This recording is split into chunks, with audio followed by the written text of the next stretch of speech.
उठो सोने वालों सवेरा हुआ है, देश के गरीबों को मजबूरियों ने घेरा हुआ है। कांग्रेस पार्टी संपूर्ण भारत में ऑनलाइन अभियान चला रही है। उसके पीछे क्या कारण है, आप सब लोगों से इस वीडियो संदेश के जरिए मैं शेयर करूंगी। पूरे भारत में 21 मार्च 2020 को जनता कर्फ्यू लगाया गया और 25 मार्च 2020 से पूरे भारत में लॉकडाउन लगा दिया गया। तब से लेकर अब तक ना जाने कितने प्रवासी मजदूर, श्रमिक, छोटे छोटे बच्चे भूख प्यास से बिना खाना पानी की व्यवस्था के सड़कों पर जूझ रहे हैं। एक तरफ हम भारत माता की जय के नारे लगाते हैं और दूसरी तरफ भारत की माएं भूख प्यास से प्लेटफॉर्म्स पर मर रही हैं। लेकिन सरकार ने इस विषय पर कुछ कदम नहीं उठाए। 40 ट्रेनें अपना ट्रैक भूलकर कहीं से कहीं पहुंच गई, लेकिन भारत की बेटी अपने पिता को साइकिल पर बिठाकर 1200 किलोमीटर की दूरी तय करते हुए अपने घर पर पहुंच गई। जिन मजदूरों और श्रमिकों ने ट्रेन का सफर तय कर 24 घंटे में अपने घरों तक पहुंचना था, वो 80-90 घंटे की दूरी तय कर रहे हैं। इसे हम सरासर सरकार की लापरवाही कहेंगे। इसलिए आज कांग्रेस पार्टी का हर कार्यकर्ता सरकार से यही अनुरोध कर रहा है कि 10,000 रुपए डायरेक्ट कैश ट्रांसफर करिए उन लोगों के अकाउंट्स में जो कि आयकर विभाग यानी कि इनकम टैक्स ब्रैकेट के बाहर आते हैं। परिवहन की अनुपलब्धता है तो सरकार से ये अनुरोध है कि कुछ कीजिए कि ट्रेनों को उनकी मंजिल तक पहुंचाया जाए और प्रवासी मजदूर, श्रमिक, छोटे छोटे मासूम बच्चे, भारत की माएं जो इस गंभीर महामारी के दौर में भी जूझ रहे हैं, इतनी परेशानियों का सामना कर रहे हैं, उन्हें इन परेशानियों का सामना ना करना पड़े। कांग्रेस पार्टी हमेशा सरकार से यही अनुरोध करती रही है कि गरीबों के हित में कदम उठाइए। आज भी सरकार से हमारा यही अनुरोध है। धन्यवाद। स्पीक अप इंडिया अभियान से जुड़िए। आइए देश के मजदूर की पीड़ा को, देश के किसान की पीड़ा को, छोटे छोटे लघु उद्योग की पीड़ा को, देश के नौजवान की पीड़ा को मिलकर उठाएं, आवाज बुलंद करें ताकि देश की सरकार सुने। देश की सरकार को मिलकर बताएं, जब मजदूर हाथ धो रहे हो जान से, आप कुछ तो बोलो अपनी जुबान से। सरकारी तिजोरियों पर ताले डाले हो शान से, खोलो इन्हें, 7500 रुपया डालो खातों में इत्मीनान से। मजदूरों को घर पहुंचाइए, दुआएं लीजिए दिलो जान से। मनरेगा का काम तो बढ़ाइए, 200 दिन जरा ध्यान से। सरकारें नहीं चलती दंभ और अभिमान से, आओ देश के लिए मिलकर आवाज उठाए पूरे दिलो जान से। आइए दोस्तों 7500 रुपया हर परिवार को मिले, हम ये मांग उठाएं 6 महीने के लिए। आइए दोस्तों किसान को 10,000 रुपया देने की मांग उठाएं। आइए लघु सूक्ष्म और मध्यम उद्योग की मांग उठाएं। आइए उन प्रवासी मजदूरों की आवाज उठाएं जो घर वापस जाना चाहते हैं, उनको रोटी रोजगार और राशन मिले, हर परिवार को मुफ्त राशन मिले। आज कोरोना महामारी के समय ये मांग उठाएं। आइए जुड़िए, आवाज बुलंद करिए स्पीक अप इंडिया अभियान से। नमस्कार साथियों, आज लॉकडाउन को 65 दिन पूरे हो गए और इन 65 दिनों में हमने देखा कि मजदूर अपने अपने घर 1,000 किलोमीटर अपने परिवार के साथ, छोटे छोटे बच्चों के साथ 1,000 किलोमीटर पैदल इस 47 डिग्री की गर्मी में गए। इस 65 दिनों में हमने देखा कि 196 मजदूरों ने विभिन्न दुर्घटनाओं में अपनी जान गंवा दी घर जाते समय। पिछले 3 दिनों में 9 मजदूरों ने इसलिए जान गंवा दी कि जो ट्रेन को 24 घंटे में अपने गंतव्य स्थान तक पहुंचना था उसने 4 दिन ले लिए।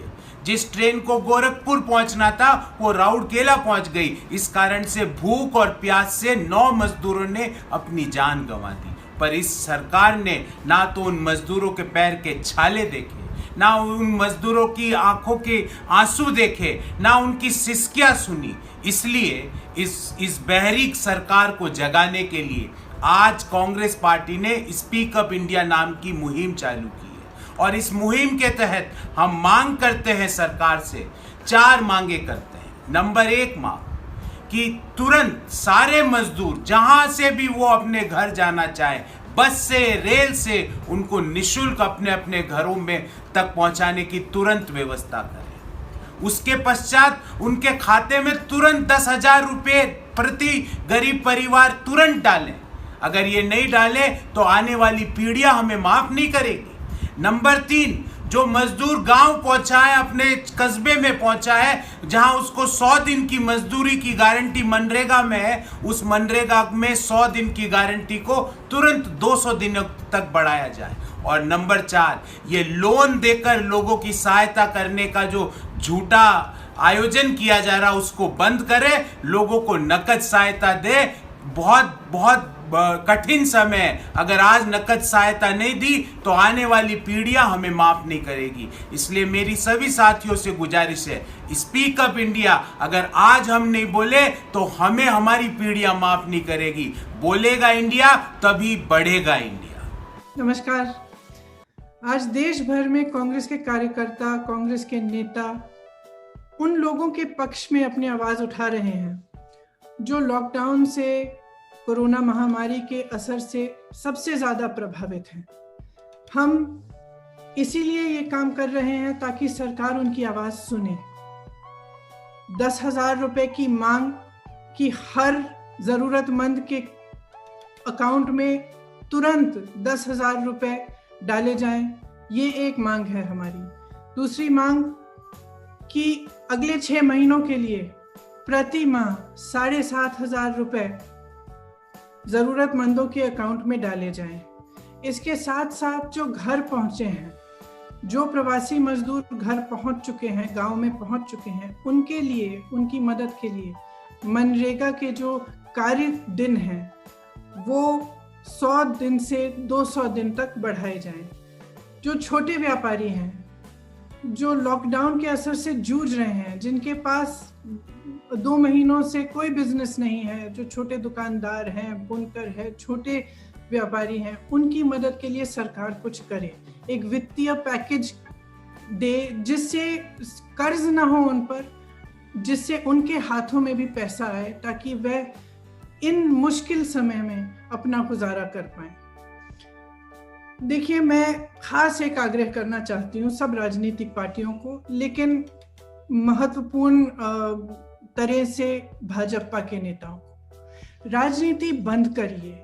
ये राजनीति का समय नहीं है, ये वो समय है जब पूरा देश इकट्ठा होना चाहिए, जब हर राजनीतिक पार्टी के नेता सबको इकट्ठा होकर अपनी अलग अलग राजनीतिक परहेजों को दूर करके, अपनी विचारधारा के जो डिफरेंसेस हैं उनको दूर करके हम सबको इकट्ठा होकर लोगों की मदद करनी है।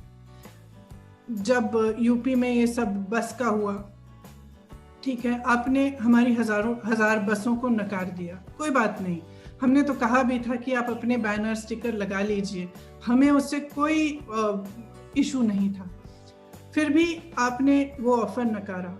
12,000 बसें जो यूपी रोडवेज की हैं, आपने ये ऐलान किया कि हम इनको चलाएंगे, लेकिन आज तक ये सिर्फ कागज पे चल रही हैं, सड़कों पर आपने उतारा नहीं है। इसी तरह से महाराष्ट्र की सरकार को देखिए, महामारी का एक बहुत भयंकर रूप है महाराष्ट्र में, उससे सरकार लड़ रही है और आप सहयोग देने के बजाय उस सरकार को गिराने की कोशिश कर रहे हैं, उसको अस्थिर साबित करने की कोशिश कर रहे हैं।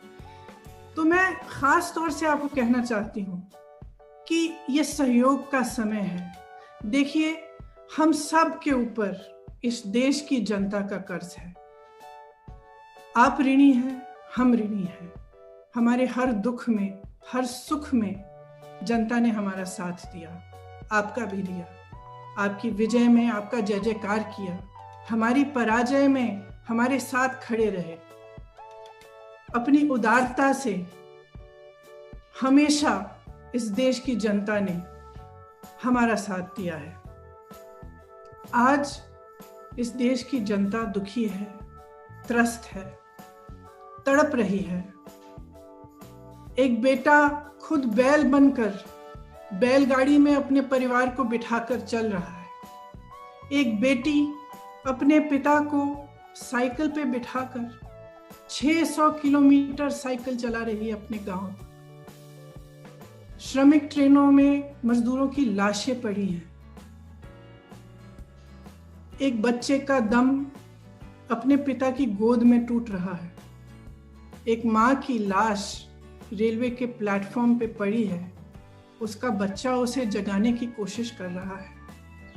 इस देश की एक एक माँ इस दृश्य को देख रही है एक एक माँ उस माँ के दिल के साथ जुड़ी हुई है। एक एक माँ रो रही है, हमारी भारत माता रो रही है, और आप मौन हैं। आप कुछ नहीं कह रहे हैं, आप आगे नहीं आ रहे हैं, सहायता नहीं कर रहे हैं। ये कोई राजनीतिक मांग नहीं है जो हम उठा रहे हैं, ये मानवीयता के आधार पर मांग है। हम आपसे आग्रह कर रहे हैं कि राजनीति छोड़िए। जिस जनता ने हम सबको बनाया है, जिस जनता ने आप में विश्वास रखा है, जिसने आपको बनाया है, आपका साथ दिया है, अब ये समय है कि हम सब आप इस जनता का साथ दें। इस दुख की घड़ी में, इस संकट के समय में आप एक एक भारतवासी के साथ खड़े रहें। जो सबसे ज़्यादा ज़रूरतमंद हैं, जो सबसे ज़्यादा तड़प रहे हैं, जो सबसे ज़्यादा दुखी हैं, उनके साथ आप खड़े रहें। मैं जानती हूँ कि उत्तर प्रदेश के बहुत सारे कार्यकर्ता भी मुझे अभी फेसबुक पे देख रहे होंगे। मैं आप सबको दिल से धन्यवाद देना चाहती हूँ। हमारे अध्यक्ष गिरफ्तार हुए हैं, लेकिन हिम्मत नहीं हारे। मैं जानती हूँ कि वो वहाँ पर भी लड़ रहे हैं और आपके साथ हैं, और आप सब उनके साथ खड़े हुए हैं। आपने आवाज़ बार बार उठाई है। हम लड़ते रहेंगे, वह लड़ते रहेंगे। ये हमारा कर्तव्य है। हमारा कर्तव्य ये है कि हम सबके लिए अपनी आवाज़ उठाएं और न्याय मांगें। तो मैं आप सबको बहुत बहुत धन्यवाद देना चाहती हूँ। ये एक मौका है कि मैं आप सबको भी बताऊं कि हमने पिछले 1.5 महीने में आप अपने साधनों से, पूरी तरह से अपनी कोशिश से, आपने आज तक 90 लाख लोगों की मदद की है, और आप करते रहें। इसीलिए मैं आप सबको धन्यवाद देना चाहती हूँ। और जो भी देख रहे हैं, मैं आपसे आग्रह करती हूँ कि आप भी अपने स्तर पर किसी भी माध्यम से, फेसबुक से, ट्विटर से, किसी भी माध्यम से आवाज़ उठाएं, ताकि न्याय मिले, ताकि जो दुखी हैं, जो त्रस्त हैं, जो परेशान हैं, हम उनकी मदद कर पाए। आप सबको बहुत बहुत धन्यवाद। भाई और बहनों, कोविड के कारण हिंदुस्तान में आज एक तूफान आया हुआ है। सबसे ज्यादा चोट गरीब जनता को लगी है। मजदूरों को हजारों किलोमीटर पैदल भूखा प्यासा चलना पड़ा, और जो हमारी रीढ़ की हड्डी है, स्मॉल एंड मीडियम बिजनेसेस, जो इस देश को रोजगार देते हैं, वो एक के बाद एक बंद हो रहे हैं। हिंदुस्तान को कर्ज की जरूरत नहीं है। आज हिंदुस्तान को पैसे की जरूरत है। गरीब जनता को पैसे की जरूरत है। इसीलिए कांग्रेस पार्टी एक आवाज से सरकार से 4 मांगे कर रही है। पहली मांग, हर गरीब परिवार के बैंक अकाउंट में महीने का 7,500 रुपए 6 महीने के लिए डाला जाए। मनरेगा को 100 दिन नहीं बल्कि 200 दिन के लिए चलाया जाए। जो हमारे स्मॉल एंड मीडियम बिजनेसेस हैं, उनके लिए तुरंत एक पैकेज तैयार किया जाए, और जो हमारे मजदूर आज सड़कों पे खड़े हैं, वापस घर की ओर लौट रहे हैं, उनको लौटाने के लिए एकदम सुविधा दी जाए। धन्यवाद। जय हिंद।